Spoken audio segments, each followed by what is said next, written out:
श्री हरि के पावन चरणों में वंदन है।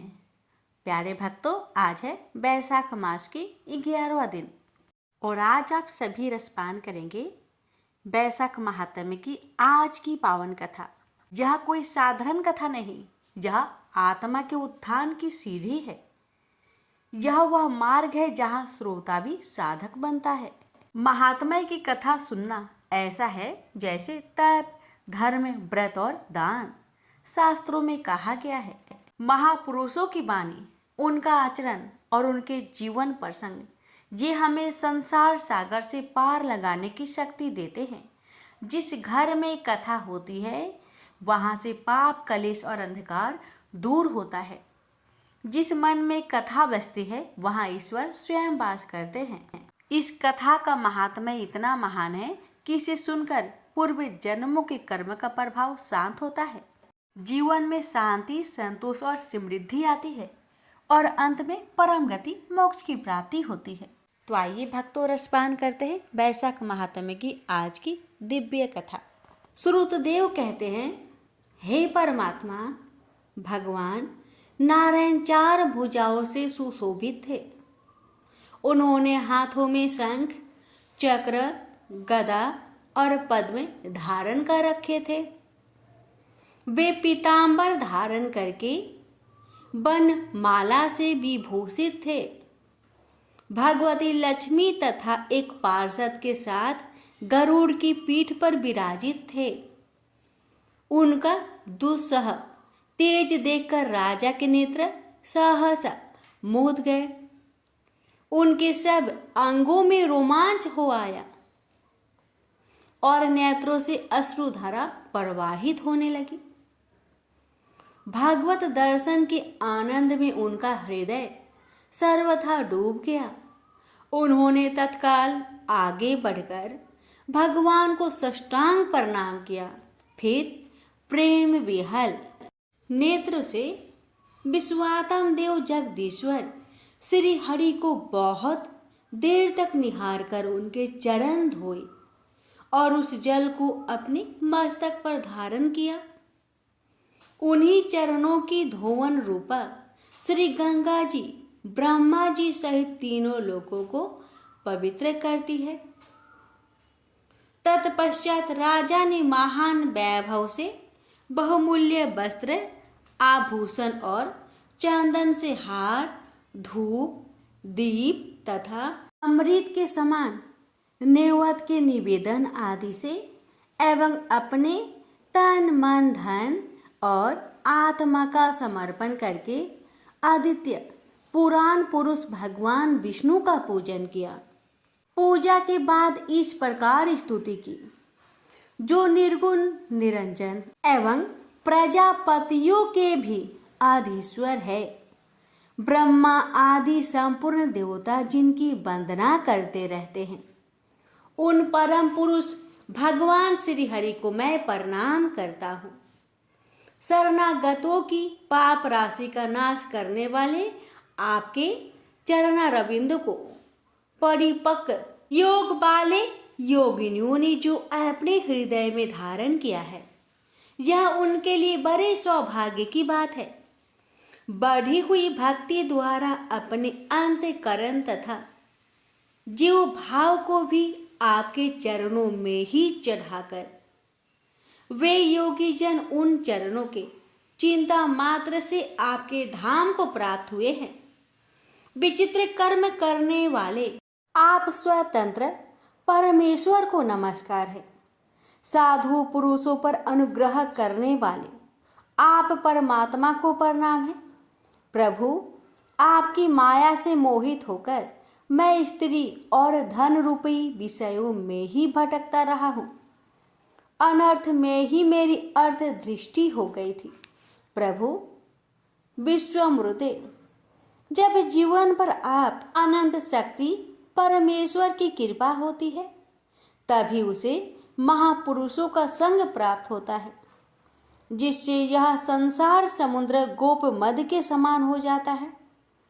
ईश्वर, जब सत्संग मिलता है तभी आप में मन तथा बुद्धि का अनुराग होता है। मेरा समस्त राज्य जो मुझसे छीन गया था, वह भी आपका मुझ पर महान अनुग्रह ही हुआ था, ऐसा मैं मानता हूँ।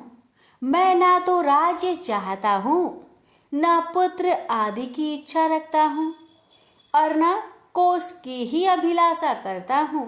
अपितु मुनियों के द्वारा ध्यान करने योग्य जो आपके आराधनीय चरण रविंद है, उन्हीं का नित्य सेवन करना चाहता हूँ।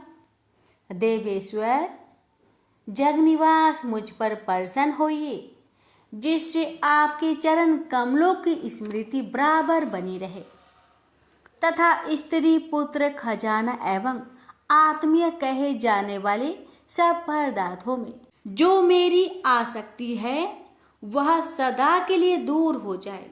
भगवान, मेरा मन सदा आपके चरण रविंदु के चिंतन में लगा रहे, मेरी वाणी आपकी दिव्य कथा का निरंतर वर्णन में तत्पर हो, मेरे ये दोनों नेत्र आपके श्री विग्रह के दर्शन में, कान कथा श्रवण में तथा रसना आपके भोग लगाए हुए प्रसाद के अवसादन में परवृत हो।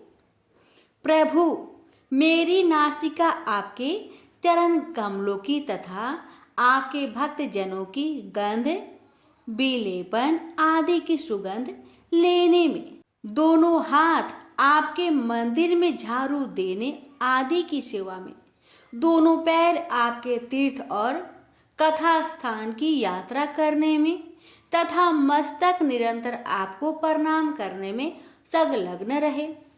मेरी कामना आपकी उत्तम कथा में और बुद्धि अहर्निश आपका चिंतन करने में तत्पर हो। मेरे घर पर पधारे हुए मुनियों द्वारा आपकी उत्तम कथा का वर्णन तथा आपकी महिमा का गान होता रहे और इसी में मेरे दिन बीते। विष्णु, एक क्षण तथा आधे पल के लिए भी ऐसा प्रसंग ना उपस्थित हो जो आपकी चर्चा से रहित हो।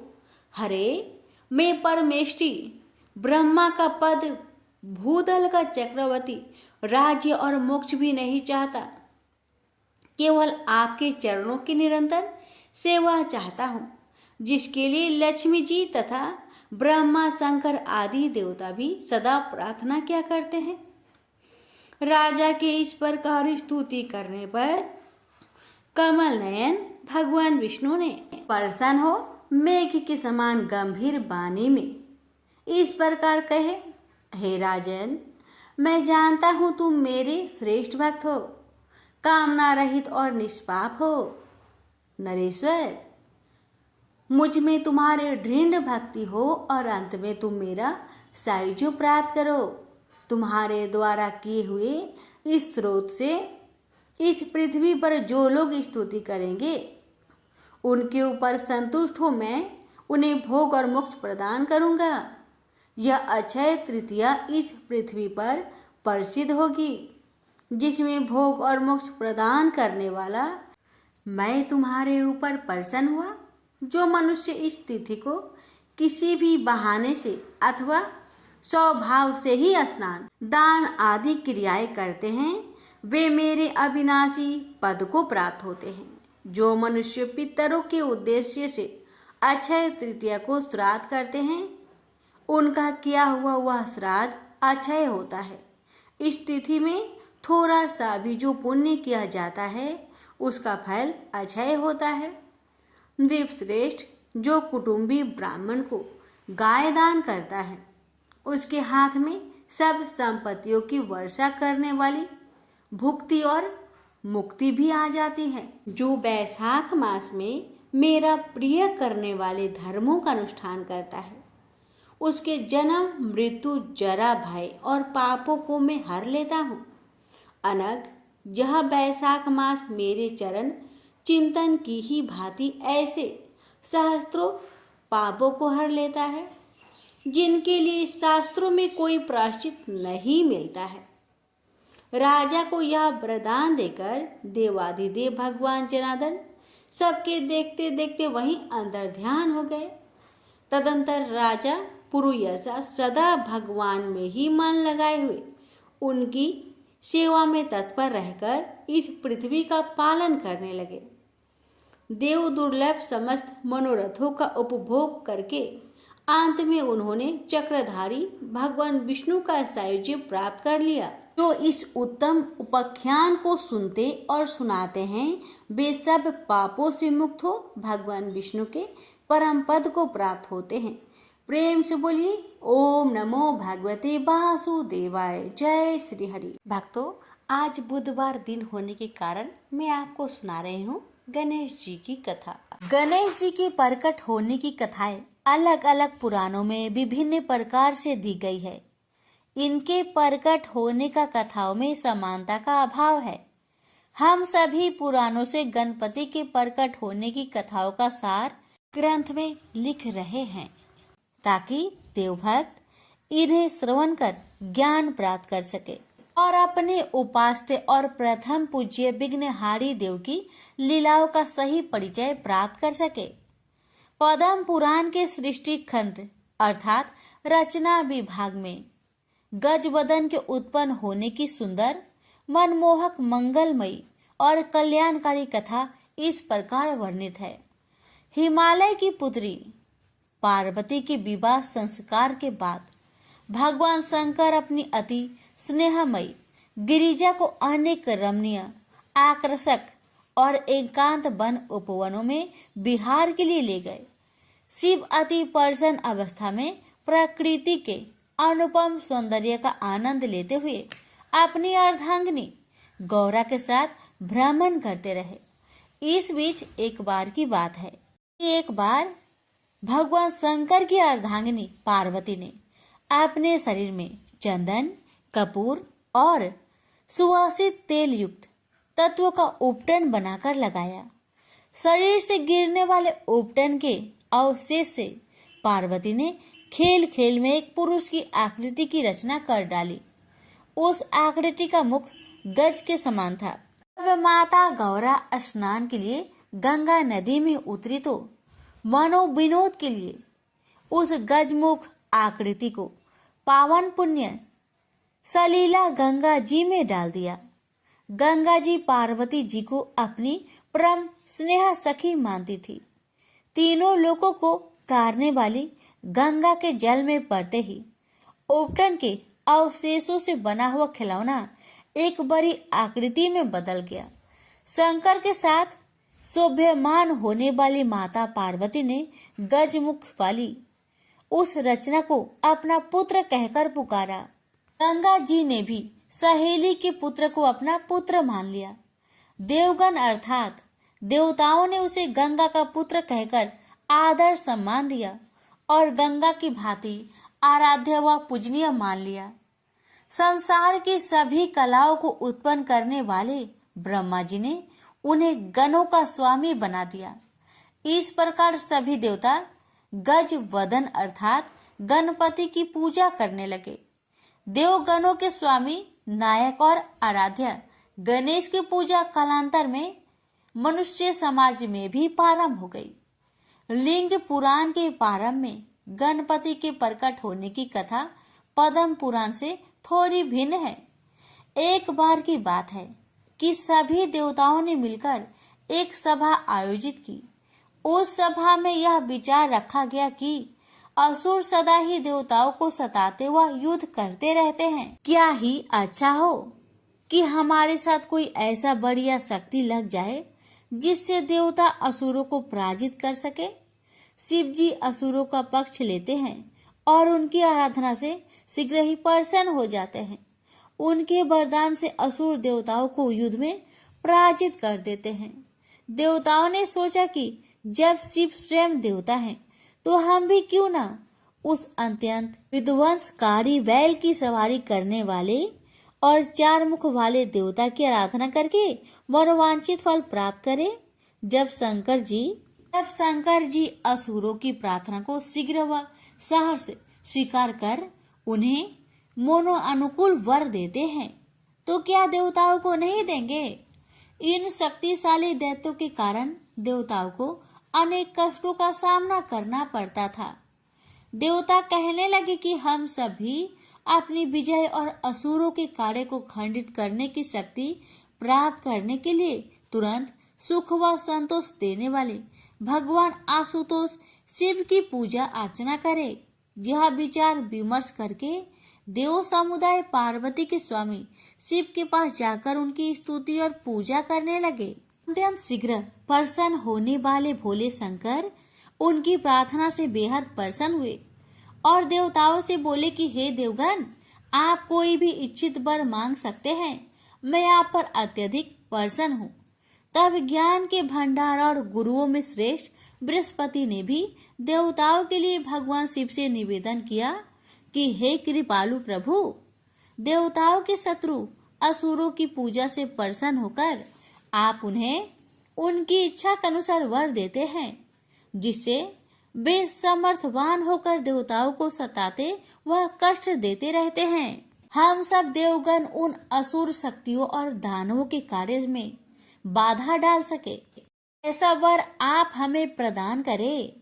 परम संतोषी विशाल व उदार हृदय वाले भगवान आशुतोष अर्थात शिव ने तथास्तु कहा और सूर समूह को आश्वस्त किया और उनकी मनोकामना पूर्ण की। देवताओं द्वारा भगवान शिव की आराधना करने के कुछ वर्षों के उपरांत गणेश जी के प्रकट होने की कथा इस प्रकार से है। अब लोकों के ईश्वर स्वामी शिव जी की पत्नी पार्वती के सामने एक विशालकाय रूप प्रकट हुआ, जो ब्रह्मा स्वरूप और सभी अंगों से सबसे बड़ा था, जिसे श्री गणेश के नाम से पुकारा गया।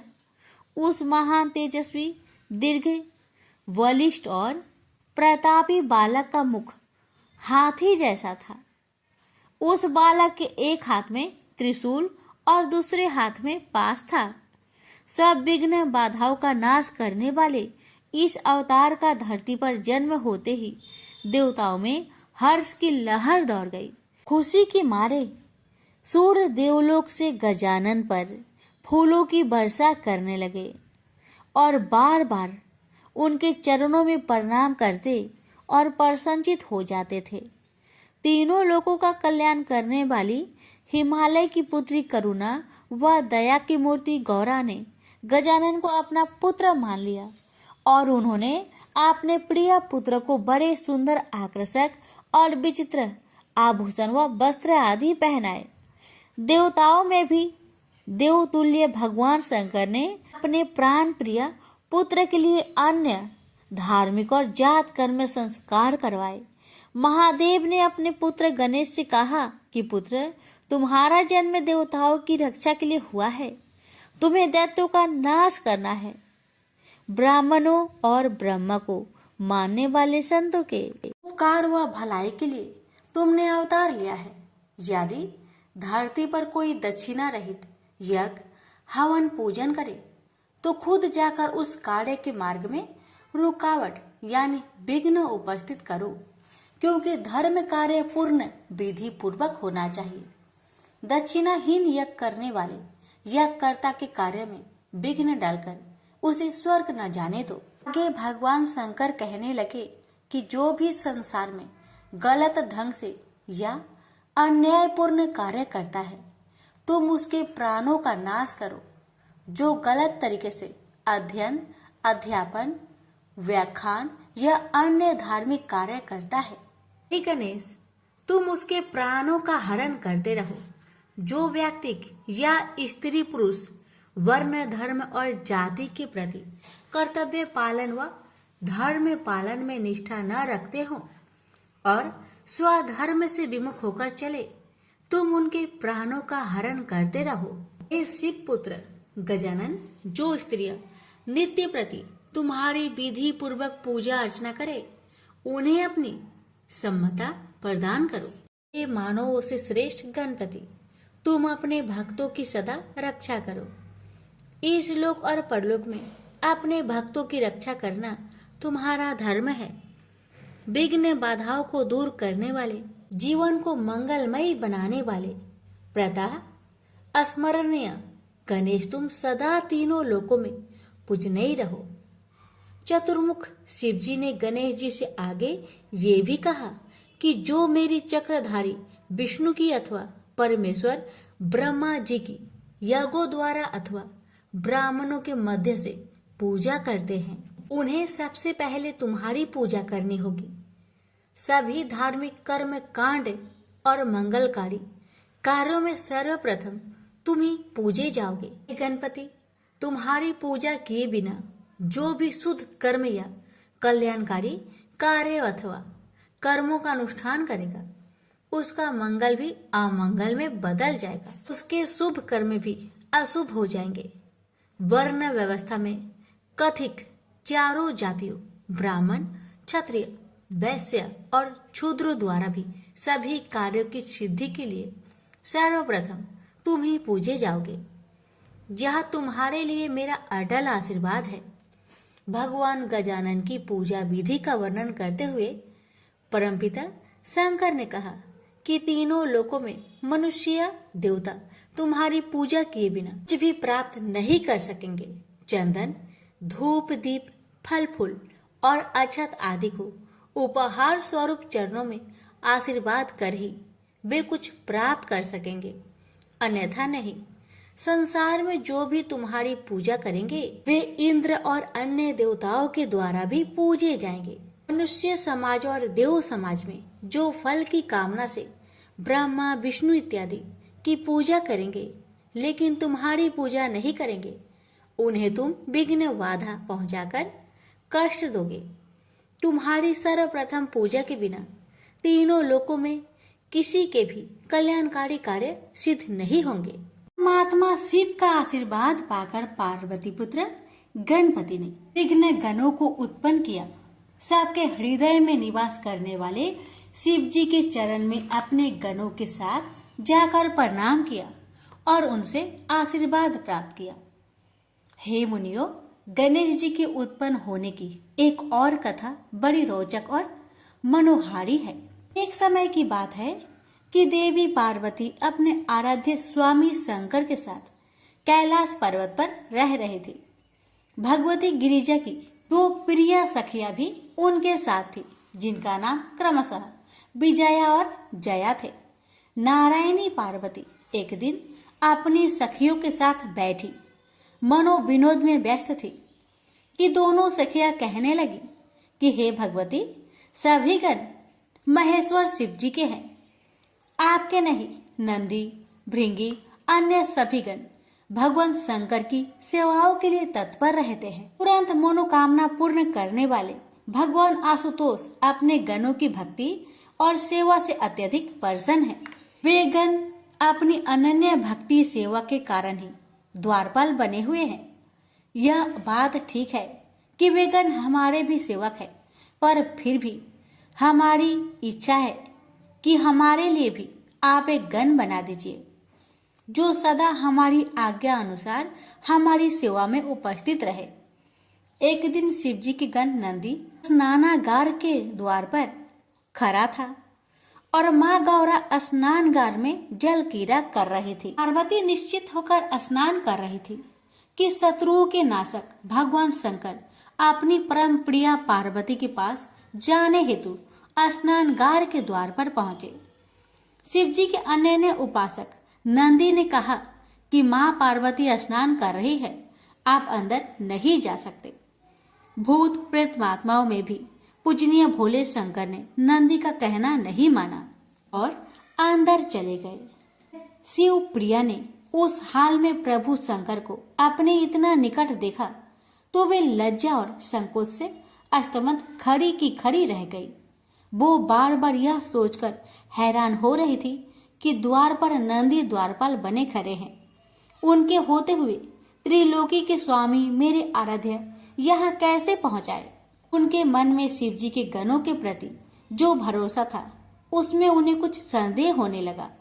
सोचने लगी कि ये तो केवल भगवान आशुतोष के ही सेवक है। बस फिर क्या था, उन्होंने तुरंत अपनी स्वर्णगुण संपन्न मनोविनोदिनी सखियों के हास प्रयास की बात याद आ गई।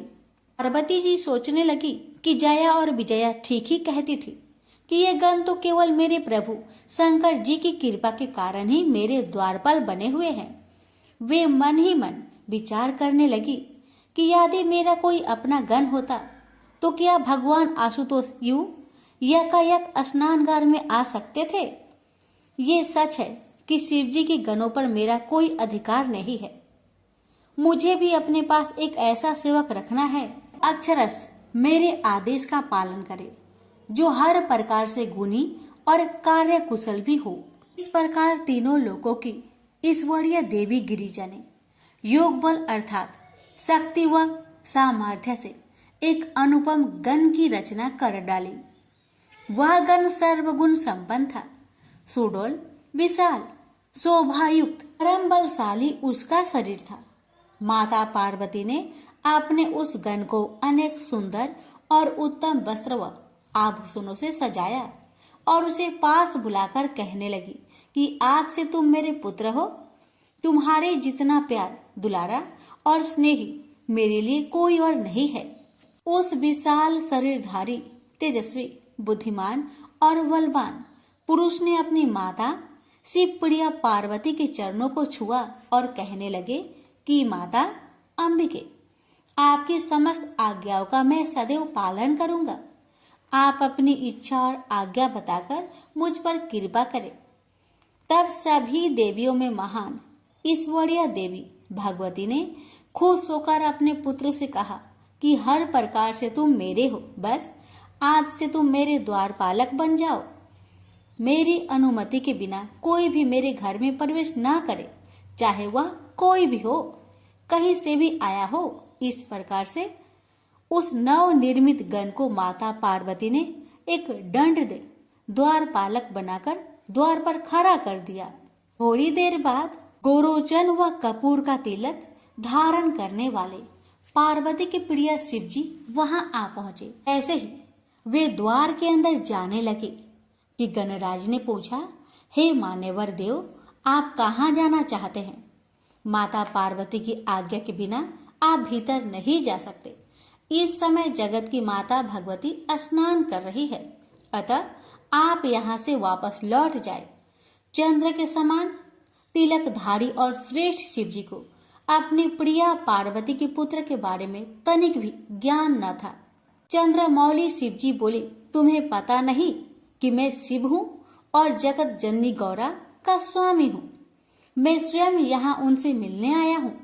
प्राण प्रिया शिवा के पुत्र गणराज ने कहा, आप चाहे जो भी हो, चाहे कहीं से भी आए हो, परंतु मैं बिना माता की आज्ञा के आपको अंदर नहीं जाने दूंगा। इस प्रकार मात्र भक्त वीर बालक गणराज ने महेश्वर शिव को ही मना कर दिया। अरे ही विस्मित होकर पार्वती के प्राणों के स्वामी और प्रिया शिव ने कहा, मैं तो उसका पति हूँ और तू मुझे मेरे ही घर में जाने से रोक रहा है। मैं अवश्य भीतर प्रवेश करूंगा। ऐसा कहते हुए वे अंदर प्रवेश करने लगे। जगत माता पार्वती पुत्र ने उन्हें फिर से रोका। काम के शत्रु लीलाधारी शिव ने अपने गणों से पूछा कि यह कौन है जो मुझे मेरे ही घर में जाने से रोक रहा है? इतना कहकर शिव दूर जाकर खड़े हो गए। परमेश्वर शिव के सेवक गणों ने जगत जननी के पुत्र के पास जाकर पूछा, तुम कौन हो? कहाँ से आए हो? तुम्हारी क्या इच्छा है? यदि तुम हमारे स्वामी को अंदर प्रवेश नहीं करने दोगे तो तुम्हारे प्राणों की खैर नहीं। अच्छा हो कि तुम हमारा कहना मानकर तुरंत यहाँ से चले जाओ। तब पार्वती के पुत्र गणराज ने निडर होकर वृषभ ध्वज शिव जी के गणों से कहा, पहले तुम बताओ कि तुम कौन हो? तुम्हारा यहाँ आने का क्या तात्पर्य है? तुम क्या चाहते हो? व्यर्थ में मुझे धमकियां देने वाले तुम कौन हो? अपना भला चाहते हो तो यहाँ से चले जाओ। शिव जी के गणों ने कहा, हम भगवान भूतनाथ के गण और द्वारपालक हैं। भूतों को आनंद देने वाले स्वामी शिव जी की आज्ञा से हम तुम्हें यहाँ से हटाने आए हैं। तुम्हें भी द्वारपाल और गण समझकर अभी हमने तुम्हें कुछ नहीं कहा है। यदि अपना भला और कल्याण चाहते हो तो तुरंत यहाँ से चले जाओ, नहीं तो हम तुम्हें मार डालेंगे। व्यर्थ में ही तुम्हें अपने प्राणों से हाथ धोना पड़ेगा। तब गणेश जी ने शिव गणों को बतलाया, मैं तो माता पार्वती का सेवक और द्वारपालक हूँ। मेरी माता ने मुझे आज्ञा दी है कि बिना उनकी आज्ञा के कोई भी घर के अंदर प्रवेश नहीं करे। तुम तो अपने मालिक शिव की आज्ञा का पालन करने यहाँ आए हो और मैं अपनी माता की आज्ञा मानकर यहाँ खड़ा हूँ। हमारा निरंतर आग्रह व्यर्थ है। मैं यहाँ से कदापि नहीं हटूंगा और अपनी माँ की आज्ञा का ही पालन करूंगा। तब महान शिव जी के गणों ने अपने आराध्य शंकर से जाकर कहा, वह बालक अपने आप को माता पार्वती का पुत्र बताता है और द्वार से तनिक भी हटने को तैयार नहीं, यहाँ तक कि वह युद्ध करने को भी तत्पर है, मृत्यु का वरण करने को भी। कपूर, चंदन और गरोचन जैसे सुगंधित पदार्थ तिलक लगाने वाले महेश्वर शिव ने गुस्से से भरकर कहा, चाहे जो भी करो, उस बालक को द्वार पर से हटाओ। वह अकेला बालक तुम्हारा क्या बिगाड़ लेगा? यदि उससे युद्ध भी करना पड़े तो युद्ध करो। तब नंदी, भृंगी आदि सभी गण इकट्ठे होकर पार्वती नंदन गणेश के पास पहुंचे और उन्हें युद्ध के लिए ललकारा। शिव गणों को अपने पास आते देखकर वीर निडर वह साहसी पार्वती पुत्र गणराज ने उनसे कहा कि मैं अकेला ही बालक तुम सबका मुकाबला करूंगा। मैं महाशक्ति का पुत्र, महान शक्तिधारी, तुम सबके लिए अकेला ही काफी हूँ। वह बलशाली बालक कहने लगा, आज माता पार्वती और तीनों लोकों के प्रभु शिव जी अपने गणों की शक्ति व बल भी देख लेंगे। गणेश जी कहने लगे, आज सब इस बात को जान लेंगे, पार्वती के पुत्र और तीनों लोकों के प्रभु शिव जी के गणों में कितना बल और ताकत है। गौरा और शिव जी के नाम पर बलवान गणों का एक बालक के साथ युद्ध होगा। आप सब तो बलवान योद्धा है और आपने तो पहले भी कई युद्ध किए हैं, परंतु मेरा तो यह पहला युद्ध है। मैं अकेला बालक हूँ, फिर भी मैं युद्ध करने को तैयार हूँ। मैं आपके साथ अकेले ही युद्ध करूंगा। पर्वतराज की पुत्री पार्वती और उनके पति शिव जी के इस विवाद और बहस में जब तुम्हारी हार होगी तो तुम्हें जरूर लज्जित होना पड़ेगा और साथ ही इस अपमान का सामना माता पार्वती और महादेव जी को भी करना पड़ेगा। गणेश जी ने फिर कहा, हार और जीत हम सब गणों के बीच में नहीं है, अपितु मुझे अपनी माता अंबिका की आज्ञा पालन करने हेतु युद्ध करना है और तुम्हें अपने स्वामी और इष्ट शिव जी की आज्ञा पालन करने हेतु युद्ध करना है। शिव जी महाराज के गण बालक गणेश की इतनी तीखी बातें सुनकर गुस्से से भर गए और उन्होंने गणपति पर आक्रमण कर दिया, लेकिन गणेश जी ने उन गणों के प्रहारों को निष्फल कर दिया। सारे गण एक तरफ और बालक गणेश अकेला एक तरफ। गण तो एकदम घबरा गए। भगवान आशुतोष के गणों को गणेश जी भयंकर काल सरीखे दिखाई दे रहे थे। शिव गणों को ऐसा लगा कि जैसे हमारा नाश शीघ्र होने वाला है। माता शक्ति रूपा पार्वती के शक्तिशाली पुत्र गणेश के प्रहारों से शिवगण इधर उधर भागने लगे और गणेश जी अपनी जननी पार्वती का स्मरण करते करते उनसे युद्ध करते रहे। शीघ्र ही इस बात की खबर समूचे देवलोक में फैल गई। नारद जी और चक्र को धारण करने वाले भगवान विष्णु और ब्रह्मा जी तुरंत ही काम के शत्रु भगवान शिव के पास गए और कहने लगे कि महादेव, ये कैसी लीला हो रही है और यह युद्ध क्यों हो रहा है? कृपया आप ही शीघ्र इस बात पर ध्यान दें। सृष्टि के रचयिता ब्रह्मा जी और विष्णु जी की बात सुनकर शिव जी कहने लगे, एक वीर अजय बलवान बालक मेरे ही घर के द्वार पर बैठकर मुझे अंदर प्रवेश करने नहीं दे रहा। ऐसी अवस्था में मैं क्या करूं? मैं स्वयं सोच में पड़ गया हूं। उस शक्तिशाली बालक ने मेरे सभी गणों और सभासदों को हरा दिया है। वे सब उस बालक के तीखे बाणों से और चोटों से डरकर भाग गए हैं। यह घायल हो गए हैं।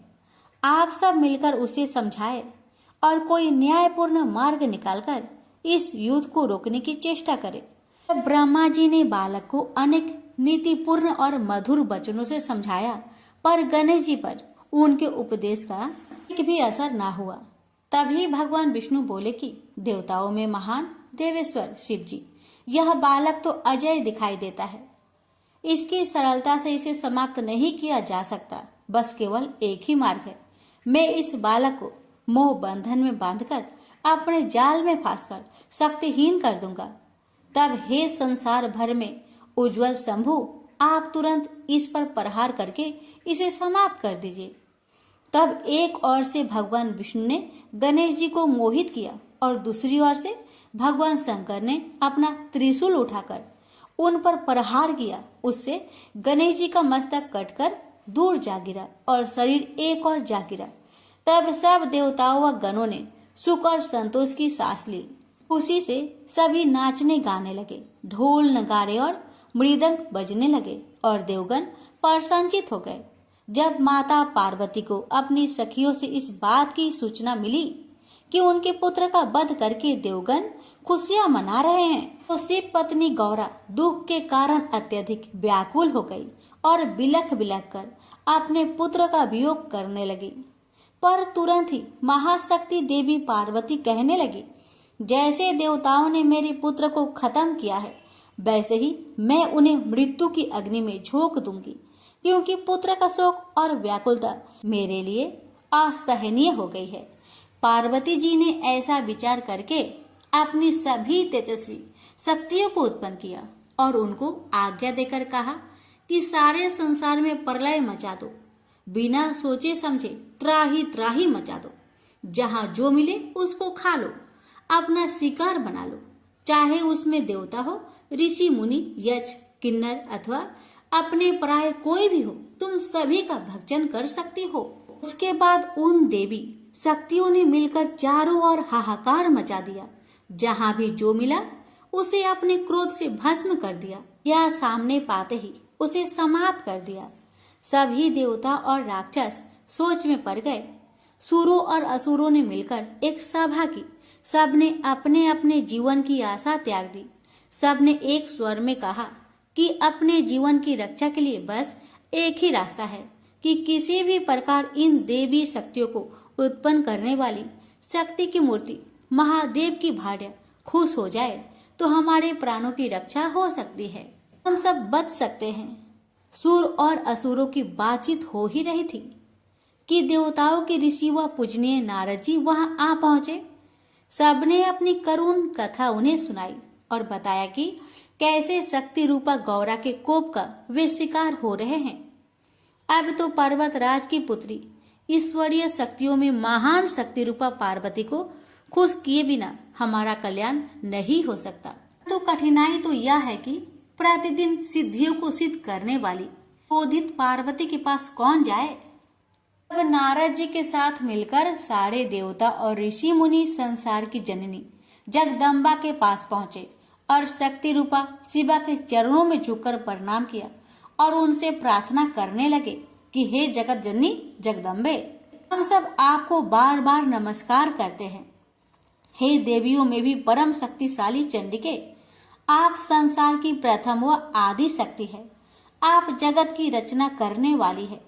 सृष्टि में उपस्थित सब पदार्थों का संहार करने वाली शक्ति है। हे देवी, आपके क्रोध से तीनों लोग व्याकुल हो रहे हैं। आपके गुस्से को सहन करने की क्षमता हम में नहीं। कृपया हमारी विनय प्रार्थना और स्तुति को स्वीकार करें। देवी, अपने क्रोध को शांत करें, हम पर कृपा करें। हम सब आपके चरणों में शीश झुकाते हैं। फिर सारे देवता और ऋषिगण माता भगवती के चरणों में प्रार्थना करते हुए शीश झुकाकर खड़े हो गए। उन देवगण व ऋषिगणों की विनती व स्तुति को सुनकर समस्त लोकों की देवी शिव जी की पत्नी पार्वती का हृदय भी करुणा से भरे बिना न रह सका और उनका मन द्रवित हो गया। वे कहने लगी कि यदि मेरा पुत्र गणराज फिर से जीवित हो जाए और आप देवता व ऋषियों के मध्य पूजनीय माना जाए तथा उसे सर्वाध्यक्ष पद प्रदान किया जाए, तभी मेरा क्रोध शांत हो सकता है। तभी तीनों लोकों में शांति स्थापित हो सकती है, अन्यथा नहीं। क्या था? ऋषिगण कहने लगे कि वही बात माननी चाहिए जिससे तीनों लोकों के स्वामी की पत्नी पार्वती जी को सुख मिले। ऐसा विचार कर सभी शिव जी के पास पहुंचे और शक्ति रूपा शिवा की बात उनसे कही। कपूर और गुरोचन का तिलक लगाने वाले तीनों लोकों के स्वामी शिव जी ने अपने गणों को आज्ञा दी कि तुम सब उत्तर दिशा की ओर जाओ तथा उत्तर दिशा की ओर सिर करके सोता हुआ जो भी प्राणी मिले उसी का मस्तक काटकर मेरे पास ले आओ। उन्होंने बालक के सिर रहित शरीर कमंद को धो पोंछकर साफ किया और विधि पूर्वक पूजा अर्चना करने लगे। शिव जी के सब गण उत्तर दिशा में भ्रमण के लिए निकल पड़े। शिव गणों को सबसे पहले एक गज मिला। उस गजराज का एक ही दांत था। गण उसी का सिर लेकर भगवान शंकर के चरणों में आकर उपस्थित हो गए। महान ईश्वर समान शिव ने उसी गज का सिर बच्चे के शरीर के ऊपर कंधों पर जोड़ दिया और अपनी तांत्रिक विद्या व योग माया से बच्चे को जिंदा कर दिया। वह सौभाग्यशाली बालक गज का सिर लगाकर एक अनोखे प्रकार की रूपरेखा व आकार बन गया। उस विचित्र शिशु को देखकर सब स्तब्ध रह गए। सारे देवताओं और ऋषियों के प्रसन्नता से खिल उठे। उस बालक के सौंदर्य व तेज की चमक से चारों ओर खुशी की लहर दौड़ गई। जगत जननी माता पार्वती अपने प्रिय पुत्र को पाकर अत्यंत प्रसन्न हुई और जल्दी से अपने पुत्र को गोद में बैठा लिया। शिवा कहने लगी कि आप सबको बहुत कष्ट उठाना पड़ा, पर अब मैं बहुत खुश हूँ। इस बालक के मुख और मस्तक पर सिंदूर लगा है, इसलिए जो मनुष्य व जीव इस गणराज बालक की सिंदूर, गंध, पुष्प आदि से पूजा करेंगे, उसके सारे मनोरथ और इच्छाएं पूर्ण हो जाएगी। इसकी पूजा से सभी विघ्नों और बाधाओं का नाश हो जाएगा। सभी देवताओं ने उन्हें अलग अलग वरदान दिए और सभी देवताओं में उन्हें प्रथम पूजनीय मान लिया गया। तभी से भक्ति पूजा अर्चना में गणेश जी की सबसे पहले पूजा की जाने लगी। वैवर्त पुराण में वर्णित एक कथा के अनुसार पर्वतराज की पुत्री पार्वती का जब बैल पर सवारी करने वाले शिव जी के साथ विवाह संस्कार हुआ तो समस्त जर और अजर की आत्मा में निवास करने वाले महेश्वर उन्हें लेकर वनों में विहार करने के लिए चले गए। तब एक लंबे समय तक देवताओं में भी सर्वाधिक पूजनीय शंकर का वन विहार चलता रहा। एक दिन अचानक ही धर्म की आज्ञा मानने वाली धर्म परायणा पतिव्रता पार्वती ने शिव शंकर से एक निवेदन किया कि प्रभु, मैं एक उत्तम श्रेष्ठ पुत्र प्राप्त करना चाहती हूँ। तीनों लोकों के स्वामी अर्थात भगवान त्रिपुरारी, जो स्वयं भूतों के स्वामी भी है, अपने धर्म परायणा पत्नी की बात सुनकर कहने लगे कि मैं तुम्हें पुत्र प्राप्त करने वाला एक श्रेष्ठ व्रत और उसकी विधि बताता हूँ। यह व्रत अपने आप में बड़ा पवित्र, पुण्यदायक और फलकारी है, इसलिए इस व्रत का नाम पुण्यक व्रत भी है। इसकी पूजा अर्चना अर्थात अनुष्ठान की विधि 1 वर्ष तक चलती है। धर्मात्मा मनु की पत्नी भी पुत्र न होने के कारण अत्यधिक दुखी थी, इसलिए एक दिन उन्होंने विधाता से प्रार्थना पूर्वक पुत्र प्राप्ति का उपाय पूछा था। वह नारी ब्रह्म लोक में जाकर ब्रह्मा अर्थात विधाता से विनय पूर्वक बोली कि हे भगवान, आप संसार के रचयिता और सृष्टिकर्ता कहलाते हैं। सब कारणों का भी आपको ज्ञान है। पुत्र के बिना गृहस्थ जीवन नीरस और अर्थहीन लगता है। पुत्र के बिना स्त्री पुरुष का जन्म व्यर्थ है। अन्य धन और सभी सुखद सामग्री निष्फल है। मानव के तप और दान का फल उसे जन्म जन्मांतर तक मिलता रहता है। तप और दान के कर्म कांड अनेक कल्पों तक सुख प्रदान करते रहते हैं, पर पुत्र ही एक ऐसा रूप है जो पिता को इसी जन्म में सुख, संतोष और हर्ष प्रदान करता है। पुत्र ही पुत्र नामक नरक से रक्षा करता है।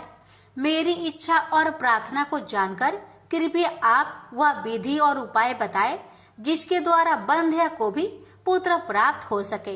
माता कहने लगे कि हे पुत्री, मैं तुम्हें एक ऐसा व्रत बताता हूँ जो समस्त इच्छाओं को पूरा करने वाला और परम सुखद है।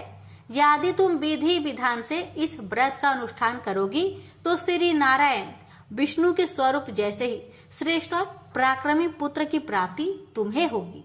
व्रत के समय 1 वर्ष निरंतर वेदों में बताई गई वस्तुओं का दान करते रहना चाहिए। माघ मास से शुक्ला पक्ष की त्रयोदशी से इस व्रत को प्रारंभ करना चाहिए। व्रत करने वाले व्रती को चाहिए कि व्रत आरंभ करने के पहले दिन द्वादशी को उपवास या व्रत रखे तथा अगले दिन त्रयोदशी प्रातःकाल ब्रह्म मुहूर्त में उठकर नित्य कर्मों को समाप्त करके श्री हरि के मंदिर में जाकर उन्हें अर्घ्य अर्थात जल चढ़ाए, पूजा अर्चना व प्रार्थना करे। फिर तुरंत घर वापस जाकर किसी सुयोग्य ब्राह्मण को आचार्य पद के लिए चुनकर भगवान विष्णु की स्तुति करते हुए मंत्रों का उच्चारण करे और फिर कलश की स्थापना कर मन में दृढ़ संकल्प कर इस व्रत का अनुष्ठान प्रारंभ करे और श्री हरि विष्णु का निरंतर ध्यान करे। के बाद हे पुत्री, अनेक प्रकार के फल, पुष्प और सुगंधित द्रव्य और प्रसादों से भगवान विष्णु की आराधना शुरू करनी चाहिए। कुष्मांड, श्रीफल, नारियल और जंबीर आदि फलों से श्री हरि की भक्ति करनी चाहिए। अनेक वाद्य यंत्रों का प्रयोग कर भजन गीत, संगीत और नृत्य कर श्री हरि को प्रसन्न करना चाहिए। उनकी भक्ति और वर प्राप्ति के लिए 1,00,000 सुगंधित पुष्पों की माला श्री हरि को भेंट करनी चाहिए। भगवान की संतुष्टि और आनंद के लिए अनेक प्रकार के स्वादिष्ट व्यंजनों का प्रसाद बनाकर भोग लगाना चाहिए। फूल, मिश्री और तुलसी के पत्ते का मिश्रण बनाकर श्री हरि के स्थान को सुसज्जित रखना चाहिए। व्रत करने वाली स्त्री को 100 ब्राह्मण को नित्य स्वास्तिक, शुद्ध व स्वादिष्ट भोजन कराना चाहिए।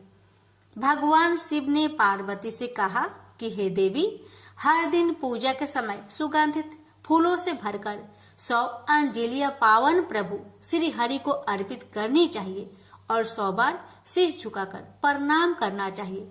व्रत काल के अंतर्गत 6 महीने तक हविष्यान, यज्ञ में चढ़ाए जाने वाला अन्न अर्थात अगहनी, चावल, धान, मूंग, तिल, जौ, मटर, तिन्नी, साठी, दूध, दही, घी, घृत पकवान, शक्कर, लौंग, जीरा, पीपल, सेंधा नमक, समुद्री नमक, भथुआ, मूली, आम, इमली, कटहल, नारंगी, केला, हरहर और आंवला आदि हविष्यान कहे जाते हैं।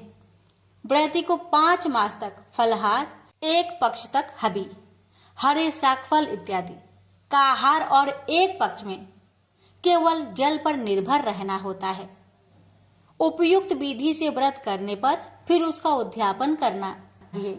360 डालिया सुंदर वस्त्रों, अति उत्तम उपहारों, आभूषणों, भोज्य पदार्थों और यज्ञोपवीत यानी जनेऊ से भरकर दान करें।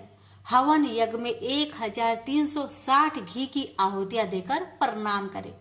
इतने ही ब्राह्मणों को श्रद्धा पूर्वक इच्छित भोजन कराकर 1-1 स्वर्ण मुद्रा की दक्षिणा दे। इस व्रत को करने से श्री हरि के चरणों में पक्की और पूर्ण भक्ति हो जाती है। इस प्रकार नियम पूर्वक यह व्रत करने से पराक्रमी व प्रसिद्ध पुत्र, पति का सौभाग्य व सुख और अत्यधिक धन की प्राप्ति होती है।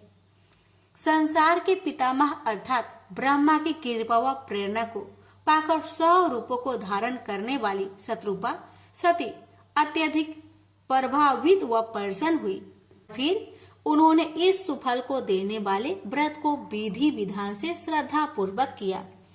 व्रतधारी धर्मात्मा मनु की पत्नी ने इस परम और सुभद व्रत को किया। उनके यहाँ प्रिय व्रत और उत्तानपाद नामक 2 सुंदर, तेजस्वी और यशस्वी बालक उत्पन्न हुए।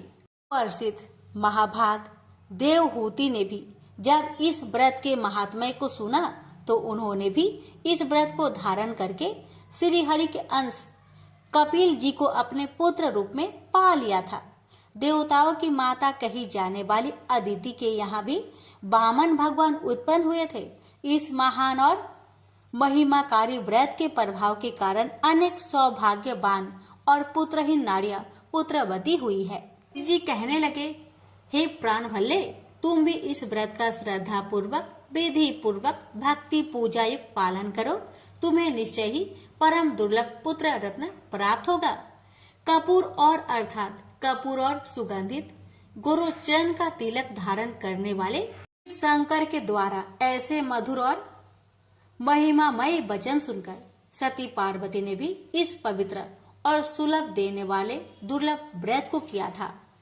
तभी उनके यहाँ भगवान गणेश जी पुत्र रूप में उत्पन्न हुए थे। पुत्र पैदा होने की खुशी में माता गौरा अत्यधिक प्रसन्न हुई।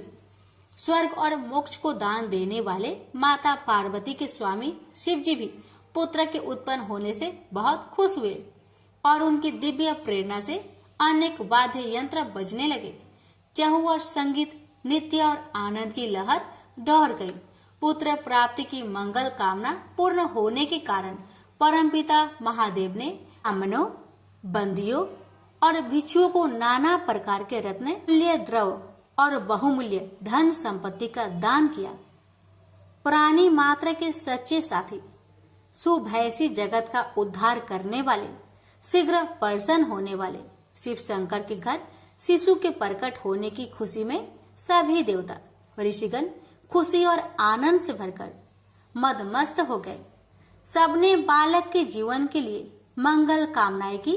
सभी देव समूह, ऋषिगण, गंधर्व, किन्नर वहां आए और शिशु को आशीर्वाद दिया और उसके उज्जवल व मंगलमय जीवन की कामना की।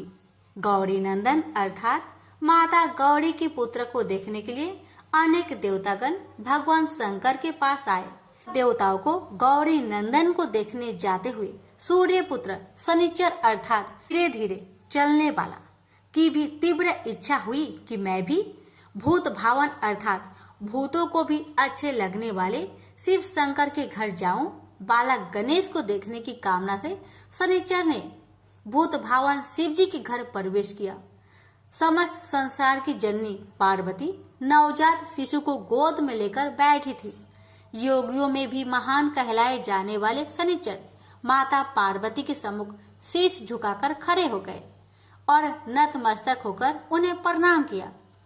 जगत जननी जगदम्बा ने उन्हें आशीर्वाद दिया और उनकी कुशल क्षेम पूछी। फिर माता पार्वती कहने लगी कि समस्त ग्रहों के स्वामी ग्रहेश्वर, आपके नेत्र कुछ बंद से हैं तथा आप सिर झुकाकर क्यों खड़े हैं? आप जब मेरे पास आए हैं तो न मेरी ओर देख रहे हैं न मेरे शिशु की ओर। इसका क्या कारण है? सूर्य के पुत्र शनिचर ने उत्तर दिया, माता, सभी प्राणी इस संसार में अपने कर्मों का फल भोगते हैं। अच्छे बुरे, शुभ अशुभ कर्मों के कारण ही सुख दुख की प्राप्ति होती है। हे माते, मेरी कथा कुछ गुप्त है, वह आपके सम्मुख कहने लायक नहीं है, पर आपकी आज्ञा का उल्लंघन भी मैं नहीं कर सकता। फिर भी वह कथा मैं आपको सुनाता हूँ। शनिचर ने कहा, हे माता, मैं बचपन से ही भगवान श्री कृष्ण की चरणों की भक्ति किया करता था। सदैव उनके ध्यान में तत्लीन व मग्न रहता था। तो ऐसी अवस्था में भी मेरे पिता श्री सूर्य नारायण ने मेरा विवाह चित्ररथ की पुत्री के साथ करा दिया। मेरी पत्नी बहुत सीधी साध्वी, तेजस्वी और तपस्विनी है। एक दिन की बात है कि मेरी पत्नी ऋतु स्नान के बाद मेरे पास आई। उस समय मैं भगवान के नाम जाप कर रहा था। मुझे सर्वथा अपने आसपास की कुछ ज्ञान नहीं था। चूंकि वह एक सती साध्वी और भक्त थी, अतः अपना अपमान और अवहेलना वह न सह सकी। उसने क्रोध में आकर मुझे श्राप दिया। कहने लगी कि आज से तुम जिसकी तरफ भी देखोगे उसी का अनिष्ट हो जाएगा। फिर भी माता, मैंने ध्यान तोड़कर उसे बहुत समझाया और संतुष्ट किया। उसने बहुत पश्चाताप किया, पर फिर भी श्राप लौटाने में असमर्थ रही। इसी श्राप के कारण जीव हिंसा के भय से मैं सदा अपने नेत्र को झुकाकर रखता हूँ। मैं किसी की ओर दृष्टिपात नहीं करता, क्योंकि उसकी तुरंत मृत्यु हो जाएगी। माता पार्वती ने जब शनिचर की बातें सुनी तो वे हंसने लगी कि संसार ईश्वर की इच्छा के अधीन है। जो परमेश्वर है वही होता है, अतः तुम जरा भी चिंता न करो तथा तुम मेरी ओर तथा मेरे शिशु की ओर देखो। सूर्य पुत्र शनिचर ने मन ही मन बहुत सोच विचार किया कि मैं पार्वती जी के बालक की ओर देखूं अथवा नहीं। यदि मैं इस तेजस्वी बालक की ओर देखूंगा तो जरूर इसका बुरा हो जाएगा। सबकी ईश्वर रूपा देवी पार्वती की बात भी कैसे टाली जा सकती थी। काफी सोच विचार के बाद योगी शनिचर ने माता जगदम्बा की ओर तो नहीं देखा, तो शिशु की ओर अपनी बाएं आंख के कोने से देखा ही था कि शनिचर की श्रापग्रस्त दृष्टि पड़ने से ही भगवती उमा के प्राणों से भी प्यारे पुत्र गणेश का सिर धड़ से अलग होकर दूर जाकर गिर पड़ा। शनिचर अत्यधिक दुखी हुए और घबराकर अपनी आंखें फेर ली और सिर झुकाकर भगवती के सामने खड़े हो गए। जब माता पार्वती ने खून से लथपथ कबंध शिशु को अपनी गोद में देखा तो दुखी से चित्कार उठी, हाय, ये मेरा शिशु को क्या हुआ। ऐसे दर्दनाक और विस्मित कर देने वाले दृश्य को देखकर उपस्थित कैलाश निवासी अत्यंत दुखी हुए। बालक की ऐसी दशा हो जाएगी ऐसा किसी को भी आभास नहीं था। देवी तो मूर्छित ही हो गई। खून से लथपथ मस्तक विहीन शिशु और माँ गौरा की चिंतायुक्त दशा को देखकर भगवान विष्णु तो गरुड़ पर सवार होकर तुरंत उत्तर दिशा की ओर चल पड़े। रास्ते में पुष्प भद्रा नदी के किनारे उन्होंने एक गज परिवार को आराम से सोते हुए देखा। गजेंद्र का सिर उस समय उत्तर की ओर था। चक्रपाणी श्री हरि ने उस गजेंद्र का मस्तक अपने चक्र से काट डाला और उसे लेकर कैलाश पर्वत पर आ गए। भगवान नारायण ने उस मस्तक को मृत बच्चे के कमंद पर लगा दिया और फिर अपने योग माया के द्वारा उसे जीवित भी कर दिया। संसार की माया मोह को दूर करने वाली माता अंबिका को श्री हरि ने सचेत किया और उनके पुत्र को उनकी गोद में बैठाकर उन्हें प्रसन्न करते हुए कहने लगे, हे कल्याणकारी बुद्धि रूपा शिवे, ब्रह्मा से लेकर कीट प्रयत्न तक सभी अपने अपने कर्मों का फल इस जगत में भोगने आते हैं। हे मातेश्वरी, तुम भली भांति इस बात को जानती हो, हर प्राणी अपने कर्मों का फल भोगता है। शोकाकुल उमा को समझाते हुए चक्रपाणी विष्णु ने उन्हें सत्वाना देते हुए कहा कि प्रत्येक मनुष्य को कर्म जनित भोग सैकड़ों युगों तक अनेक योनियों में जन्म लेकर भोगने ही पड़ते हैं। जगत में होने वाले दुख, सुख, भय, शोक, आनंद आदि सब कर्मों का ही तो फल है। देवी, इसमें सुख तो उत्तम कर्मों का परिणाम है और दुख और भय आदि पाप कर्मों का। भगवान चक्रवाणी की मधुर वाणी सुनकर माता उमा कुछ संतुष्ट हो गई। वत्सलमयी शिवा ने श्री हरि के चरणों में प्रणाम किया। कपूर गौर शिव और माता पार्वती दोनों ने ही भगवान विष्णु की स्तुति की। शिशु को पुनः जीवित पाकर माता गौरा तो तीर्थ से विभोर हो उठी। साथ ही सारे देव समुदाय में भी आनंद व हर्ष की लहर दौड़ गई। शुभ मुहूर्त देखकर श्री हरि ने बालक का शुभ संस्कार किया और बच्चे को आशीर्वाद देते हुए भगवान विष्णु ने कहा, हे सूरश्रेष्ठ, मैंने सर्वप्रथम तुम्हारी पूजा की है, अतः हे वत्स, आज से जगत में तुम सर्वप्रथम पूजनीय व योगेंद्र हो जाओगे। शंकर के प्रिय पुत्र को प्रसन्न होकर कमल नयन विष्णु ने पुष्प माला पहनाई। हर्षनाद और आनंद से वातावरण गूंज उठा। श्री हरि ने उन्हें मोक्षदायक ब्रह्म ज्ञान और संपूर्ण सिद्धियां प्रदान की। भगवान नारायण ने रुद्र प्रिय नंदन के 8 नाम भी रख दिए, विघ्नेश, गणेश, हिरंब, गजानन, लंबोदर, एकदंत, सुप्रकर्ण और विनायक। तभी से पार्वती पुत्र गजमुख अग्र रूप में पूजनीय माने जाते हैं। प्रेम से बोलिए गणेश महाराज की जय। श्री गणेश पुराण की जय।